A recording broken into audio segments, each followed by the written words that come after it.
So when it comes to all this stupid business to do with inheritance and people trying to murder me at the University of East Anglia, which I do believe someone's tried to murder me over this inheritance, and I do believe it was still my father's girlfriend trying to do it.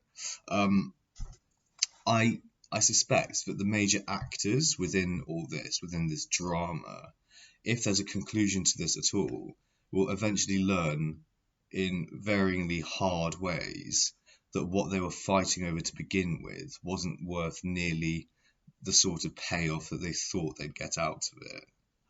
For one thing, if she were to murder myself and my sister, our inheritance would then pass to our mother and thereafter to our cousins, as I understand it. And I think she's trying to get hold of lasting power of attorney from my father, and she might be able to get hold of, I don't know, maybe 50% of the property. I don't think she could get away with killing both myself and my sister and remain a free person. That, however, does not mean to suggest that she hasn't tried to do that in the past. Nicola Lewis is not at all bright. She's not a very bright person. She's not clever.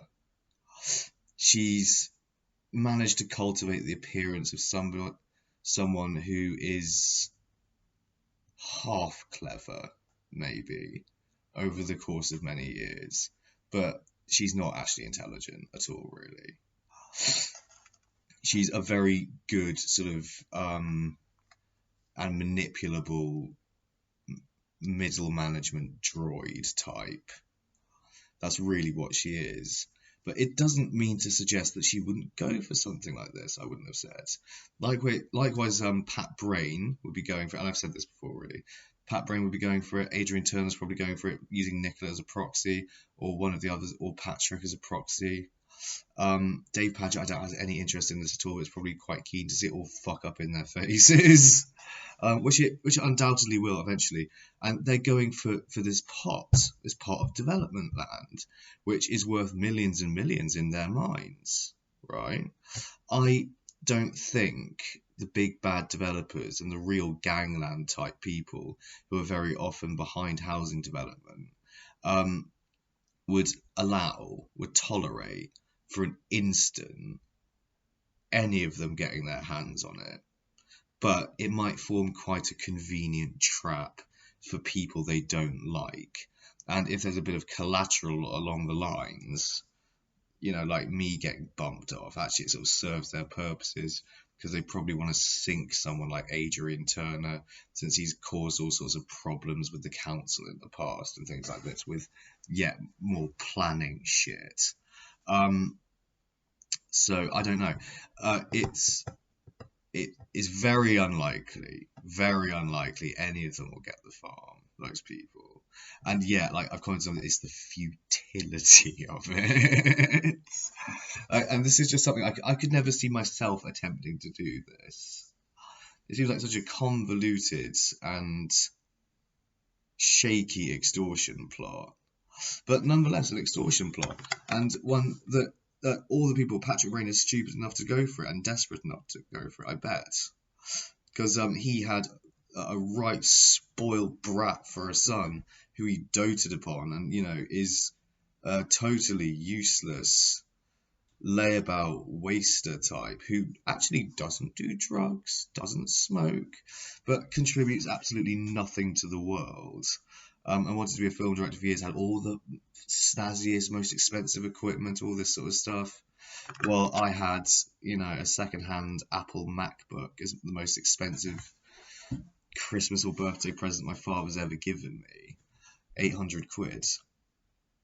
It's pretty good. Well, it's a pretty tasty present. Yeah, it lasted me many years. It's very useful. But, yeah, it's all that sort of thing with his son.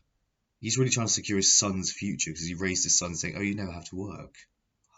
You don't have to work if you don't want to. We live in a society where you don't have to work. But actually, it turns out we live in a society where even if you're rich, yes, you do have to work. Sorry. And everyone should be made to work in life if they can work. If it's feasible that you can work, you should have to work, I think. That's absolutely like my take on it. I think, you know, whether or not it's in paid employment or in private pursuits like entrepreneurship or whatever it is, you should do some fucking work in your life. And absolutely poisonous for this spoiled brat growing up. And I feel a bit sorry for him actually because of that. But you know, so he's trying to, because his trust fund, Patrick's trust fund money would have been steadily trickling away, you know, in spite of whatever scams he's got his money involved in over the years, and eventually getting away from him.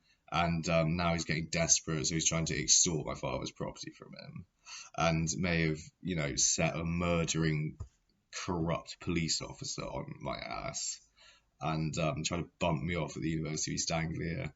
And Nicola's sort of like his man in the field, so to speak, trying to wrest lasting power of attorney from my father.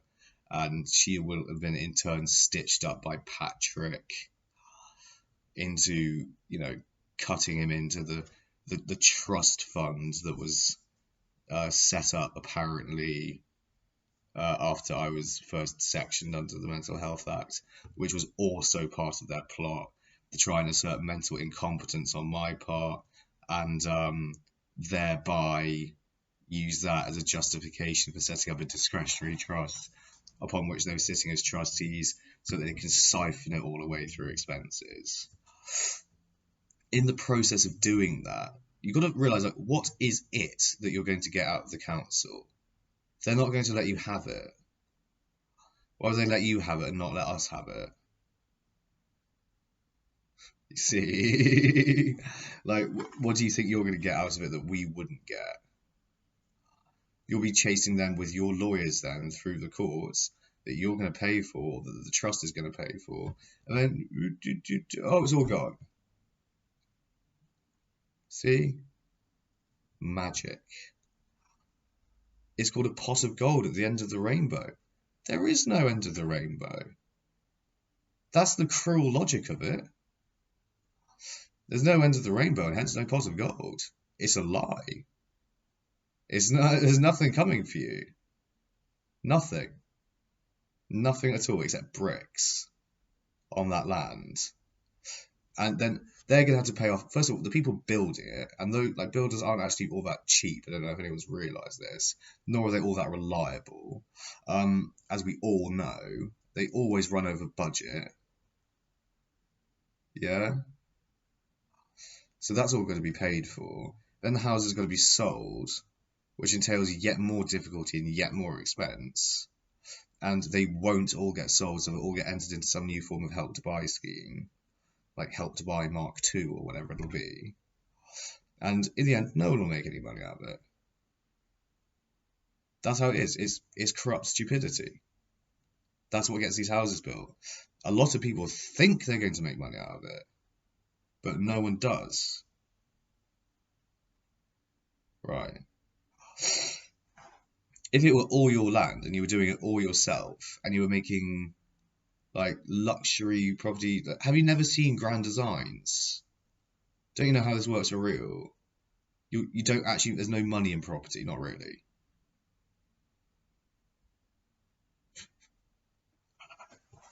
There's no money in property unless you're a builder. Unless you are a builder, then you get like a good salary out of it.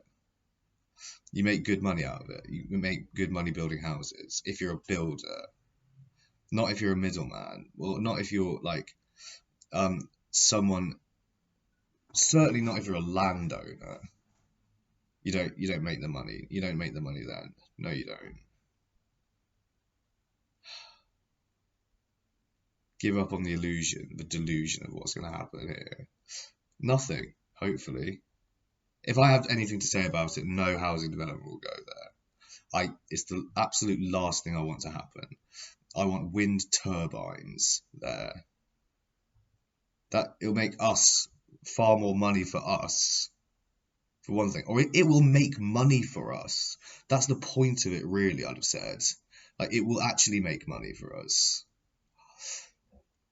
And, you know, if we're fool enough to spend money on lawyers to chase millions through the courts, Well, then we only have ourselves to blame, don't we? Really, for that. In the eventuality that there's houses on there at all, and we can't come up with a better plan, which is wind turbines, and that is the best plan so far. And I don't think anyone else has a better plan, since you can generate a seven-figure income for one huge turbine, and you can build the huge turbine without planning permission. So that that's a no-brainer. What can anyone else do about it? Exactly nothing at all. So we should do it. And no one else will get any housing development money, and they won't anyway. So there's that.